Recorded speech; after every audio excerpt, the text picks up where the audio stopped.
Michaela DePrince celebrates her 20th birthday this week, and she's a rising star in the world of classical ballet. She's written a memoir, or rather co-written it, with her mother, Elaine. The book's called Hope in a Ballet Shoe. And before you say, isn't she a bit young to be writing a memoir, take a moment to reflect on her quite remarkable life so far. Not only is she that rare thing in classical ballet, a black ballerina, she started life as a war orphan in Sierra Leone in 1991.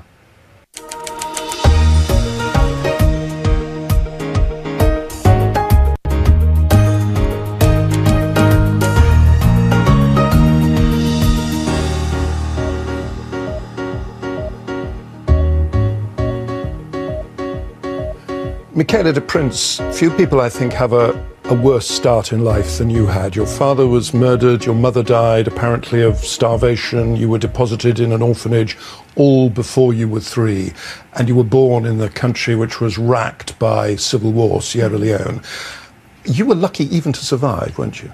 I was. I'm pretty sure that if I didn't get adopted, that I would have died in a matter of weeks. Because you were very sick when you were brought to the States. States. Yeah. I also had a hernia, and yeah, it's pretty big. So you'll read about it in the book. And in the orphanage, you were ostracized, perhaps is putting it too strongly, but you were at the very end of the queue for everything. They thought you were bewitched because you have this skin condition called vitiligo. Yes, because they believe that I look different because of my skin pigmentation.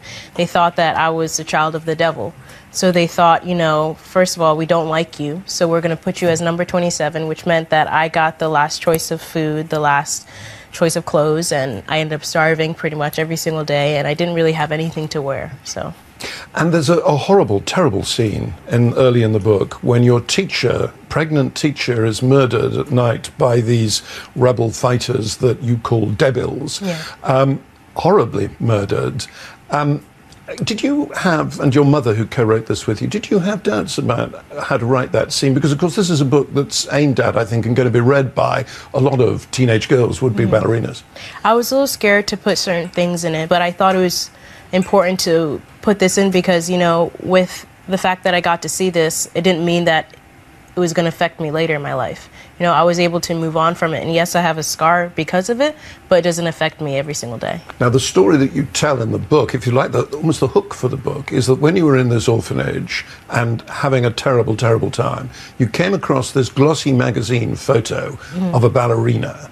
And did you really think, I want to be that woman? I didn't know what she was, first of all, but I thought that this was something else. This was this beautiful creature I've never seen before. She looked happy, and the fact that she looked happy was what I wanted to be. I wanted to be happy. And if it was a tennis player, I think I would have probably wanted to be a tennis player if the tennis player looked happy, but I'm glad it was a ballerina. Yeah. Now, the thing that saved you, the person that saved you indeed from almost certainly early death, was your adopted mother, Elaine DePrince, with whom you've written this book. And she came to Africa to adopt actually only one little girl, and she came away with 2. How was that? How did that happen? Well, my mom was trying to figure out paperwork, I believe, and she called the agency and said, "Oh, I want to adopt Mabinti." And they said, "Well, which Mabinti?" They said, "We have 2 Mabinti." She said, "Well, Mabinti Suma." They said, "Oh, well, there's another Mabinti and nobody wants her because of her spots, and they think that if they adopt her, she's going to have, you know, self-esteem issues." And she said, "Well, let me see this child," because my mom also has vitiligo, and she has taken care of, you know, a lot of sick children, and she was a teacher, so she understands everything. And so she was like, "Okay, fine. I mean, we'll adopt her." Simple as that. How much of your early life back in Sierra Leone do you actually remember? I mean, the account of the book is very vivid, but you were terribly young. Yeah. So I imagine quite a lot of it has been kind of reconstructed by you and your mother with hindsight and from other sources? No, as soon as I came to the U.S., you know, I never wanted to share with my mom, but I decided, you know what, I'm going to tell her. And I told her, you know, I'm going to tell you this once and once only, but I say it every single day now. But so she was like, "Okay, wait, let me just get a pen and paper," and she wrote it all down. So she has had it for years now, all my memories and everything. And then when I wanted to tell her something when I was really upset one day, I would tell her why I was upset and explain to her everything that happened more in Africa, and then she would always write it down every single time my sister and I would want to tell her something. And slowly we stopped telling her things, and then eventually we had the idea to start to write a little book, and then it ended up being a memoir. You've achieved your ambition. You're a professional dancer. Not yet. Well, you've achieved one of your ambitions. You've danced professionally with Dance Theatre of Harlem, and now you're now tell me what you are with Dutch National Ballet. You told me before. Yeah, the Dutch National Ballet. And what is your position there? Right now, I'm an élève, which is at the bottom, and I just got promoted to be a corps de fée, and I'll be dancing. I'll start dancing there in August. And you also, the thing I think that really put you on the map was you appeared in a documentary called First Position about young ballet dancers. Yeah. And that brought you to very much wider attention. One of the things that came up there and comes up several times in the book is the unusual fact that for a ballerina you are black. Now, why is that? Why are there so few black ballerinas?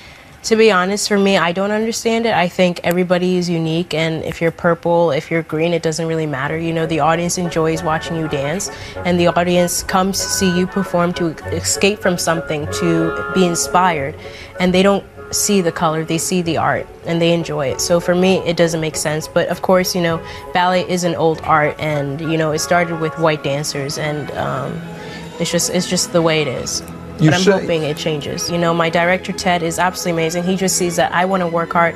I want to become this ballerina, and I have to become this ballerina, and that's all he cares about. He doesn't see the color of my skin.